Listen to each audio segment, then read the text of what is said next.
하나님의 은혜와 평강이 가득하기를 소망합니다. 오늘 요셉을 통해서 함께 은혜를 잠깐 나누고자 합니다. 얼마 전에 동계올림픽이 끝났습니다. 여러분들 동계올림픽 잘 보셨나요? 근데 올림픽에 참석하는 선수들을 가만히 보면 홀로 오지 않고 대부분이 코치가 있습니다. 그리고 또 우리 동계올림픽 하면 인기 종목이 있죠. 컬링이 있습니다. 저도 컬링을 한번 봤더니 그 한 게임 경기 가운데 코치가 단 한 번 나올 수 있습니다. 그것도 1분 동안. 처음에는 코치가 필요한가 싶었습니다. 자기들끼리 의논하고 잘 던지고 잘 맞추고 하면 될 텐데 너무 난해할 때, 어떻게 해야 될지 모를 때 타임을 신청해서 코치가 잠깐 나와서 1분 안에 작전을 짜고 이렇게 하라라고 알려주고 갑니다. 여러분, 그래서 운동선수들 가운데 대부분은 코치가 있습니다. 그래서 코치의 말을 듣고 또 경기 중에 불안정하고 뭔가 리듬이 깨어졌을 때 코치가 말해주면 또 안정을 찾기도 합니다. 그런데 좋은 코치를 만나기도 하지만 때로는 어떻습니까? 나쁜 코치를 만나서 폭행당하기도 하고 안 좋은 그런 기사들도 우리가 보기도 합니다. 여러분들의 인생의 코치는 누구이십니까? 여러분들 지금 이 어려운 코로나 시국에 여러분들의 코치는 누구이십니까? 오늘 요셉을 통해서 요셉의 이 인생 가운데 이 코치가 누구였는지 함께 살펴보고자 합니다. 이 요셉은 어렸을 때부터 편애를 받았습니다. 사실 그 아버지 야곱의 인생을 보면 야곱도 편애로 이렇게 아버지로부터 어머니로부터 편애를 받았고 또 배우자를 선택할 때도 어떻게 했습니까? 라헬만을 편애하는 그런 모습을 보여줬습니다. 또한 아들들 가운데서도 어떻게 해요? 요셉만 편애하여서 요셉에게만 채색 옷을 입혔습니다. 이 요셉의 나이가 17세라고 합니다. 그러면 알만한 나이도 됐는데 요셉은 어떻습니까? 형들에게 모처럼 말할 때 무슨 말을 합니까? 단들이 나에게 절하더이다. 그래서 이 요셉은 형들에게 더 미움을 받습니다. 그 시절에도 왕따가 있는 거예요. 가족들끼리도. 또 해와 달과 별이 나에게 절하더이다. 이제는 아버지 어머니도 형제들도 더 미워하고 시기했다라고까지 성경에는 말씀하고 있습니다. 여러분, 요셉을 가만히 보십시오. 철이 있습니까? 없습니까? 어찌 보면 형제들에게 미움받을 일을 하고 있고 더 나아가서 형제들이 요셉을 시기하기 시작합니다. 그런 와중에 야곱만이 그 일을 그래도 귀담아 들었다, 그렇게 말씀하고 있습니다. 이 요셉의 인생에 이제 아픔이 찾아옵니다. 지금까지는 채색 옷을 입고 귀공자처럼 잘 살았지만 그 요셉이 감당할 수 없는 보이지 않는 손이 요셉에게 다가옵니다. 그것이 무슨 손입니까? 바로 형제들의 손입니다. 형제들이 이제 시기가 지나서 어떤 생각을 합니까? 요셉을 죽여야겠다. 그냥 저렇게 내버리면 안 되겠다. 그래서 형제들이 의논해서 이제 요셉을 죽이고자 합니다. 그래서 창세기 37장 23절 24절에 보면 형들이 요셉의 옷 곧 그가 입은 채색 옷을 벗기고 그를 잡아 구덩이에 던지니 그 구덩이는 빈 것이라 그 속에 물이 없었더라. 이제는 요셉이 죽게 되었습니다. 그런데 그때 누가 나타납니까? 르우벤이 나타납니다. 르우벤이 나타나서 뭐라고 얘기합니까? 장자로서 이 동생 목숨만은 해치지 말자. 피를 흘리지 말자라고 이야기합니다. 여러분, 요셉의 나이가 17살이면 얼마든지 도망갈 수도 있습니다. 하지만 설마 했겠죠. 형제들이 나를 죽이기가 생각을 했을 텐데 이 형제들이 연합하여 옷을 벗기고 그 강한 힘으로 구덩이에 던져 넣으니 반항할 수가 없는 거예요. 이제는 정말 죽을 수밖에 없는 그런 상황에 놓여져 있었는데 루벤이 이 요셉을 살리는 겁니다. 그런데 그 장남 루벤이 잠시 자리를 떠나 있자 또 형제들이 얘기합니다. 요셉을 죽이자. 그럴 때 또 누가 나섭니까? 넷째 형 유다가 또 말립니다. 우리 동생을 죽이고 피를 덮어둔들 무슨 유익이 있느냐. 죽이지 말고 저기 미디안 상인이 지나가는데 팔아버리자라고 얘기합니다. 그래서 요셉은 어떻게 됩니까? 은 20에 결국은 미디안 상인에게 팔려버립니다.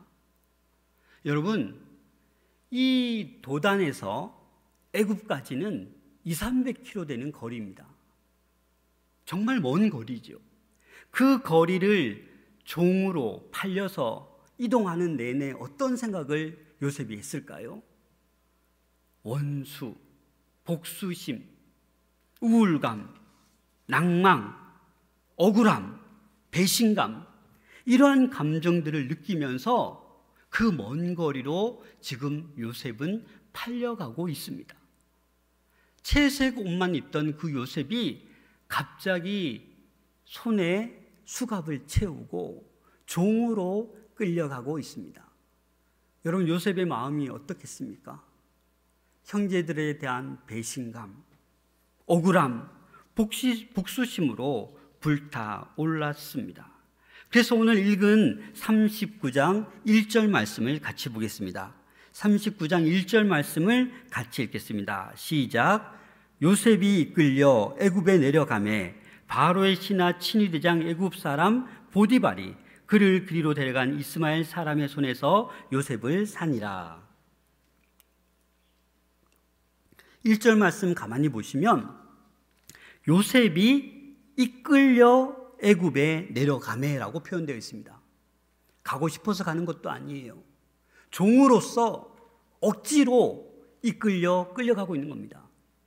이 당시 노예로 팔리게 되면 그 주인이 그 노예를 죽여도 상관없는 거예요. 거의 죽은 목숨이나 다름없는 거예요. 끌려가다가 병들면 그냥 버려도 되는 거예요.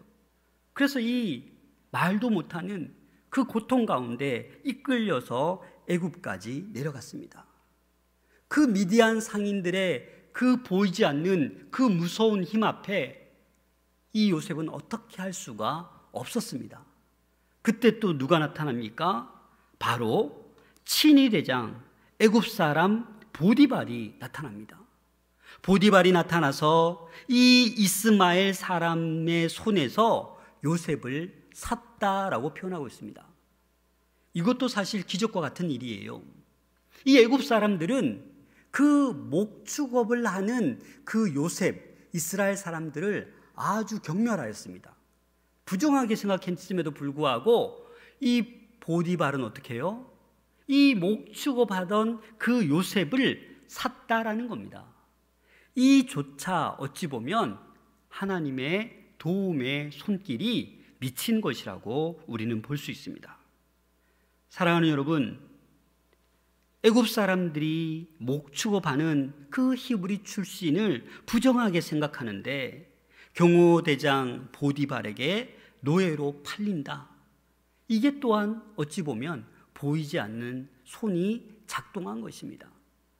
그리고 요셉은 아마 이렇게 생각했을 겁니다. 야, 내가 참 그래도 은혜를 받는구나. 그래서 아마 그 보디발에게는 야외에서 일하는 종들도 많고 집안에서 일하는 종들도 많았는데 요셉은 어떻게 선택됩니까? 그 많은 종들 중에서도 보디발의 눈에 띄어서 집안의 가사를 다 책임지는, 모든 것을 책임지는 그 종으로 이 요셉은 쓰임 받게 되는 거예요.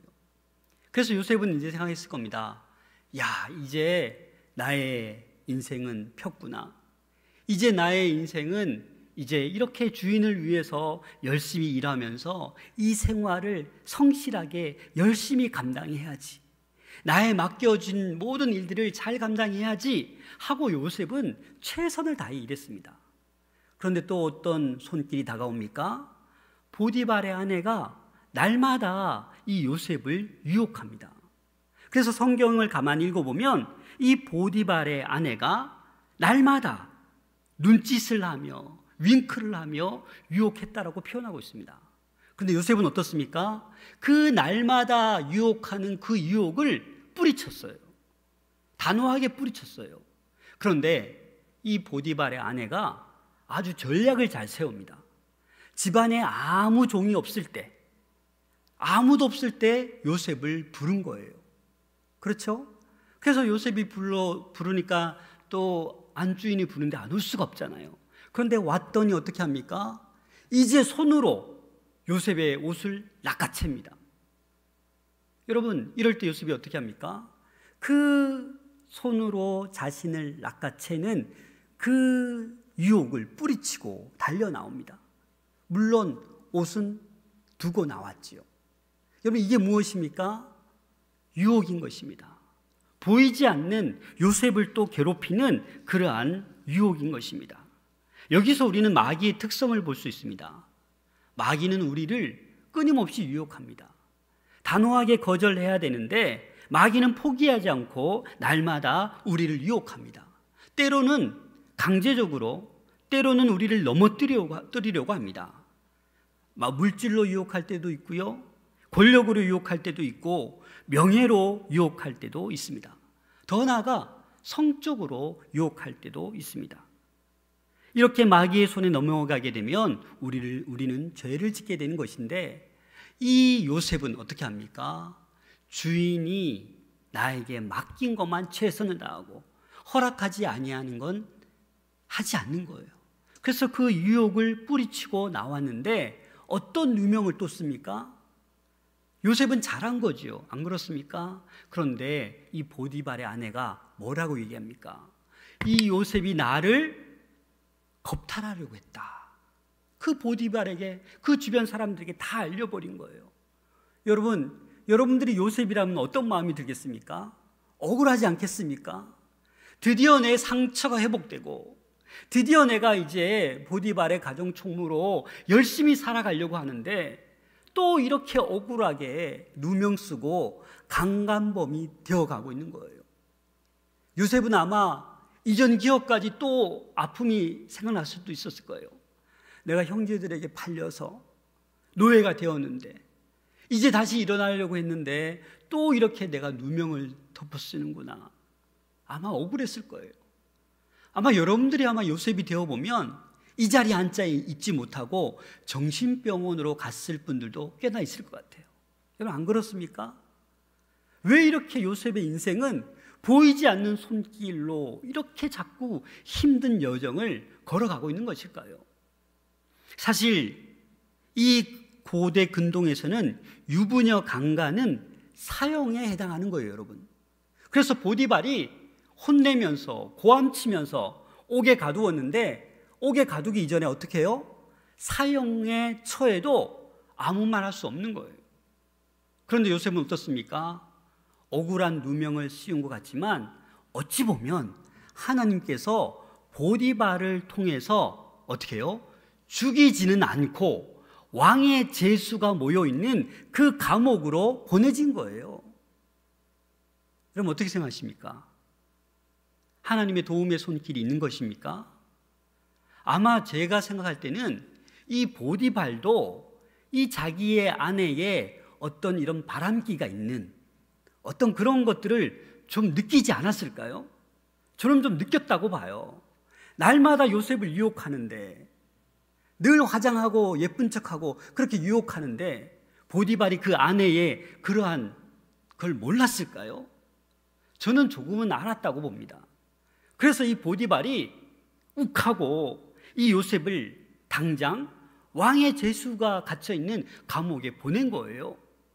그러나 결론적으로 보면 그것이 아픔이 아니라 오히려 보이지 않는 요셉을 죽이려고 하는 그것이 아니라 보이지 않는 하나님의 손길이었다라는 것입니다. 요셉을 늘 힘들게 하는 보이지 않는 손길이 늘 있었지만 그 가운데 보이지 않는 더 큰 손이 날마다 요셉과 함께 하였다라는 사실입니다. 사랑하는 여러분, 요즘 너무 힘들지 않습니까? 3년째 코로나 팬데믹 가운데 요즘은 저도 우리 교회 성도들도 그렇고 우리 상남교회도 그럴 거예요. 이 확진자가 너무 많이 나오잖아요. 여러분 안 그렇습니까? 너무나도 이 코로나가 길어져서 아마 속상한 분들도 많고 사업이 또 잘 안 되는 분들도 있고 관계가 막혀서 관계에 어려움을 겪는 그런 분들도 아마 있을 것입니다. 하지만 여러분, 그러한 우리를 힘들게 하고 우리를 억누르는 그러한 손길들이 있지만 여전히 보이지 않는 더 큰 하나님의 손이 작동하고 있다는 사실을 여러분 기억할 수 있기를 부탁드립니다. 그래서 이 보디발의 손, 또 이 왕의 제수가 붙잡혀 있는 그 감옥에 가서도 누구에게 또 눈에 띄게 됩니까? 간수장에 또 눈에 띄게 됩니다. 그래서 이 간수장도 이 모든 것을 요셉에게 다 맡기게 되는 것입니다. 사랑하는 여러분, 보이지 않는 더 큰 손이 요셉과 함께한 것처럼 저와 여러분들에게도 늘 함께함을 믿으시기를 바랍니다. 오늘 2절 말씀을 가만히 보면 여호와께서라고 시작합니다. 그리고 또 21절 말씀에도 보면 여호와께서라고 시작하고 있습니다. 사실 이 본문의 주인공은 요셉입니다. 하지만 실제적인 이 본문의 주인공은 요셉이 아니라 요셉의 삶을 주관하는 여호와 하나님이십니다. 여호와 하나님이 저와 여러분들 인생의 주인이심을 여러분들 잊으셔는 안 됩니다. 우리의 인생에 내가 주인공 같죠. 내가 잘해서 잘 나가고 내가 힘들어서 지금 고통과 역경과 아픔을 겪고 있는 것 같죠. 하지만 모든 상황 가운데 우리 인생의 주인공은 여호와 하나님이십니다. 하나님이 우리를 잊지 않으시고 포기하지 않으시고 우리를 돌본다라는 사실을 여러분들 기억하셔야 됩니다. 그래서 오늘 본문 읽은 1절, 3절, 21절부터 23절은 매우 유사한 대칭 구조로 되어져 있습니다. 그래서 2절에 보면 여호와께서 요셉과 함께 하심으로 그가 형통한 자가 되어, 3절에도 보면 여호와께서 그와 함께 하심을 보며 범사에 형통하게 하심을 보았더라. 21절에도 보면 여호와께서 요셉과 함께 하시고 간수장에게 은혜를 받게 하시매, 23절에도 여호와께서 요셉과 함께 하심이라 그를 범사에 형통하게 하셨더라. 아멘. 사랑하는 여러분, 성공의 비결, 형통함의 비결은 바로 하나님이 함께 하시는 것입니다. 이 세상은 재물이나 권력이나 명예를 얻어야 형통한 것 같고 성공한 것 같지만 우리는 그런 것이 성공이 아니라 하나님께서 함께 하시는 것, 언제나 동행해 주시는 것, 그것이 바로 형통이요 성공인 것입니다. 지금은 너무 고통스러워 아무것도 보이지 않는 것 같지만 시간이 흐르면 흐를수록 하나님께서 우리와 함께 하심을, 더 큰 손으로 우리를 지키고 보호하고 있음을 우리는 깨달을 수 있습니다. 보디발은 보이지 않는 그 큰 손, 요셉과 함께 하시는 그 손을 보디발은 보았습니다. 3절 말씀을 같이 읽겠습니다. 3절 시작. 그의 주인이 여호와께서 그와 함께 하심을 보며 또 여호와께서 그의 범사에 형통하게 하심을 보았더라. 지금 누가 보는 거예요? 이 요셉의 형통함을 주변 사람이 보는 거예요. 보디발이 보고 있는 거예요. 야, 저 노예였는데, 한낱 노예였는데 가만히 보니까 순수하고 성실하고 열정적이고 일도 잘하고, 근데 누가 함께하고 있는 것을 보디발이 보았다고요? 여호와께서 그와 함께 하심을 보디발이 보았다라는 겁니다. 사랑하는 여러분, 여러분들도 여러분들과 함께하는 그 모습을 믿지 않는 사람에게, 세상 사람들에게 보여줄 수 있기를 소망합니다. 그게 우리의 인생의 형통함이라는 겁니다. 23절에도 보면 간수장은 그의 손에 맡긴 것을 무엇이든지 살펴보지 아니하였으니 이는 여호와께서 요셉과 함께 하심이라. 이 간수장도 본 거예요. 야, 이 요셉 알고 봤더니 강간범으로 잡혀왔는데, 야, 여호와께서 함께 하시네 라는 것을 간수장이 보고 있는 거예요. 여러분, 이 보다라는 라라는 히브리어는 그냥 기본적인 보다라는 의미보다는 발견하다, 알다, 깨닫다라는 의미가 있어요. 그래서 이 간수장도 깨닫는 거예요. 이 보디발도 요셉을 통해서 하나님이 그와 함께하는 것을 깨닫게 되는 거예요. 여러분 인생에, 여러분들의 삶을 통해서 주변 사람들이 하나님을 알게 되고 하나님을 깨달을 수 있는 그 축복이 함께할 수 있기를 소망합니다. 그래서 이 요셉은 사실 이 13년의 세월을 거듭해 가면서 13년 만에 무엇이 됩니까? 30세에 애굽의 총리가 됩니다. 이 13년의 세월, 어찌 보면 정신병원에 몇 번이라도 갔다 왔어야 됨에도 불구하고 이 요셉에게는 보이지 않는 더 큰 손이 나를 죽이려고 하고 나를 배반하고 나에게 강간범의 누명을 덮어 씌워도 그런 상황 가운데 더 큰 손, 하나님의 손이 작동하여서 그를 지키시고 보호하였다라는 사실입니다. 사랑하는 여러분, 오늘 본문에서 말하는 형통함, 성공은 이 요셉의 믿음이나 능력에 따른 결과물이 아닙니다. 형통은 보이지 않는 손, 하나님께서 동행하심 가운데 발견하는 것입니다.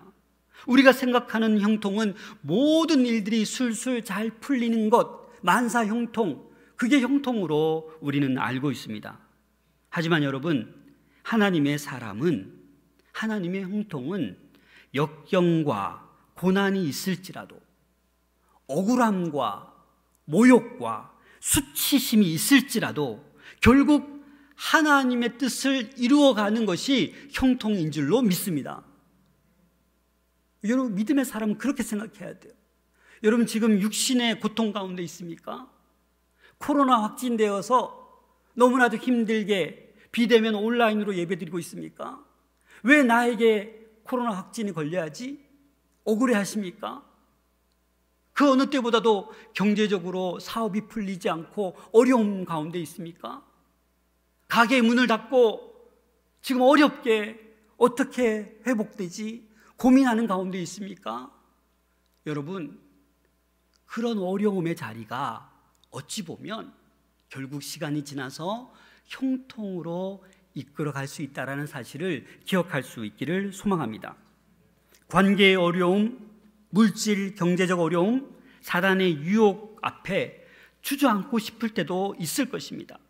그러나 현실에는 보이지 않는 것 같지만 보이지 않는 하나님의 큰 손이 저와 여러분들과 함께하고 있다는 사실을 잊지 마십시오. 여러분, 가만히 보세요. 이 요셉이 왜 총리가 되었습니까? 그냥 채색 옷 입고 있고 그냥 그렇게 왕따 당하면서 17살 때부터 그 아빠와 함께 형제들과 함께 무시당하면서 미움당하면서 거기서 컸으면 총리가 되었겠습니까? 아니죠. 보디발의 가정 총무로 있으면서 애굽의 웬만한 문화를 다 섭렵하는 거예요. 가정 총무로 그렇게 애굽의 문화를 다 느꼈고, 또 왕의 제수가 갇힌 곳에서 뭘 했겠습니까? 웬만한 정치 이야기를 다 들으면서 이 요셉은 억울한 것 같지만, 누명을 쓴 것 같지만, 오히려 그 자리가 뭐예요? 형통의 자리였다라는 겁니다. 애굽의 문화를 깨닫고 애굽의 정치 얘기를 듣고 나름대로 그 제일 억울했던 13년의 시간 동안 하나님께서는 이 요셉을 이끌어 갔던 거예요. 총리로 세우기 위하여서 단계별로 이 요셉을 이끌어 갔던 것입니다. 사랑하는 여러분, 오늘 장학회 헌신 예배입니다. 사실 목사님께 장학회 헌신 예배라고 해서 너무나도 고민이 되었습니다. 장학회 헌신 예배 때 어떤 말씀을 해야지? 사실 저도 이 자리에 있기까지 하나님의 보이지 않는 손길이 너무나도 많았습니다. 그 손길이 아니었으면 저는 이 자리에 설 수가 없죠. 여러분, 장학회를 통해서 우리 학생들에게, 대학생들에게 아마 장학금을 지급할 것입니다. 그렇죠? 그러면 이걸 누가 주는 것인가? 상남교회가 주는 거죠. 그러나 그 학생들에게는 이것이 누가 주는 것일까? 어떤 학생은 하나님이 또 귀하게 주시는구나. 또 어떤 학생은 교회에서 또 목사님께서 이렇게 주시는구나, 감사할 것입니다. 여러분, 그렇게 도움을 받은 학생들이 여러분 어떻게 되겠습니까? 자라서 이 나라와 민족을 이끌어갈 귀한 일꾼이 될 줄로 믿습니다. 그리고 우리는 걱정합니다. 이 장학금 받아서 고마움을 모르면 어떻게 하지? 아니요, 여러분. 하나님께서 보이지 않는 손길로 작동하고 있음을 믿으셔야 됩니다. 저도 이렇게 뒤를 돌아보면 기적과 같은 일들이 너무 많아요. 최근에 있었던 하나의 예만 들자면 한 4, 5년 된 것 같습니다. 그래서 저도 이제 이전 교회에 있을 때 선임 그룹에 있어서 이제 담임 목회 준비해야지 라고 마음속으로 선포하고 열심히 기도하고 있었는데, 갑자기 담임 목사님이 저를 부르시더니 유 목사, 내년에 새가족 교구를 좀 부탁해. 목사님, 저 이제 담임 준비해야죠. 내년엔 저도 이제 나이가 있으니까 좀 이제 도전하겠습니다. 그러지 말고 2, 3년만 좀 도와줘. 제가 어떻게 했겠습니까? 담임 목사님 말씀이기 때문에 네, 알겠습니다 하고 나왔는데 너무나도 슬픈 거예요. 그래서 이렇게 그 수원 쪽으로 신방을 가는데, 한남 고속도로를 달려가는데 눈물이 떨어지는 거예요, 눈물이. 그래서 그 눈물이 무엇일까 제가 생각해 봤더니, 내가 그 새가족 교구 새롭게 세팅해서 내가 지금 선임 그룹인데 그걸 또 어느 세월에 그걸 다 해야 되지? 그런 생각이 드는 거예요. 또 부끄러운 얘기지만 어떤 또 생각이 들었냐면, 거기 가면 힘든데 교구를 하면 이래저래, 죄송한 얘기입니다, 이렇게 주례 이렇게 신방도 하고 장례도 하면 또 이렇게 그나마 이렇게 좀 주시는 것들도 있는데, 이 새가족 교구하면 그런 거 전혀 없는데 또 그런 생각도 드는 거예요. 좀 부끄러운 얘기지만 사실 이전 교회에서는 그런 것들을 은퇴하신 목사님께서 허용을 하셨거든요. 우리 부목사님들이 경제적으로 어려운데 그런 것까지 못 받게 하면 어떻게 되냐? 그래서 이렇게 주시면 받는 걸로 그렇게 되어 있었거든요. 그래서 생각해 보니까 이거 이제 큰일 났다. 이렇게 하면서 제가 이렇게 대략 머릿속으로 잠깐 그런 생각을 하고, 그래도 열심히 해야지. 하나님께서 지금까지 채워주셨는데 열심히 해야지 라고 마음을 다잡고 열심히 했습니다. 그런데 몇 달 지나지 않아서 제가 선한 목자교회 동행 세미나를 갔어요. 그래서 거기서 또 세미나를 하면서 이렇게 열심히 하고 있는데 전화가 한 통 온 거예요. 그래서 전화를 받았는데 전혀 모르는, 알고 봤더니 새가족에 등록하신 분인데, 목사님 계좌번호 좀 불러주세요. 아니 왜요? 아니 그냥 불러주세요. 아니 아닙니다 하고 제가 끊었어요. 또 전화 오시는 거예요. 계좌번호 좀 불러달라고. 아니 왜 그러시는데요? 제가 기도하다가 얼마를 목사님에게 무조건 보내라는 응답을 받았다고. 그래서 거절 못하고 네 알겠습니다 하고 문자를 보냈는데, 놀라운 것은 그 금액이 정말 부끄럽습니다. 제가 교구하다가 새가족 교구 가면 이 정도의 예산이 푹 주는데 정말 우리 집사람에게 우리 아껴 쓰자, 우리 뭐 이렇게 하자라고 말했던 저였는데 그 금액이 입금된 거예요. 여러분 제가 최근의 일을 얘기하는 거지, 제가 이런 일들이 너무나도 많았어요. 공부하는데 어떤 분이 목사님 이번 학기는 제가 되어드릴게요 하고 이 등록금을 대주시고, 이 보이지 않는 손길이 너무나도 많았습니다. 우리 상남교회 그 보이지 않는 손길로 다음 세대에 이렇게 튼튼한 장학회를 통해서 많은 인재를 길러낼 수 있기를 소망합니다. 그 학생들이 그 느낄 수밖에 없어요. 그래서 그들이 커서 더 많은 일들을 행할 줄로 믿습니다. 저도 우리 마산 동부교회 와서 작년에 이제 어떤 기도를 했냐면, 얼마 전까지 이 장학금 지불이 되었었는데 멈춰졌더라고요. 그래서 언젠가 이거를 빨리 시작해야지 했는데 어떤 은퇴하신 분이 저를 잠깐 보시재요. 그래서 나갔는데 봉투를 하나 주시는데 1억 원 수표. 아무도 안 놀라시네요. 저는 그 1억 원 수표를 받고 잠을 못 잤어요. 목양실에 금고에 잠궈 놓고 야 이거 어떡하지? 그래서 그 1억 원을 장학헌금에 써달라고 하셔서, 야 내가 마음에 품었는데 또 이렇게 하나님께서 도움의 손길을 보내주시는구나 라고 해서 저희가 다시금 우리 장로님들과 회의해서 이 장학위원회를 만들어서 1학기, 2학기 10여 명들에게 이렇게 장학금을 지불하고 있습니다. 사랑하는 여러분, 오늘 이 장학회 헌신 예배, 우리 상남교회는 우리 마산 동부교회에서 볼 때는, 제가 볼 때는 정말 형님 교회입니다.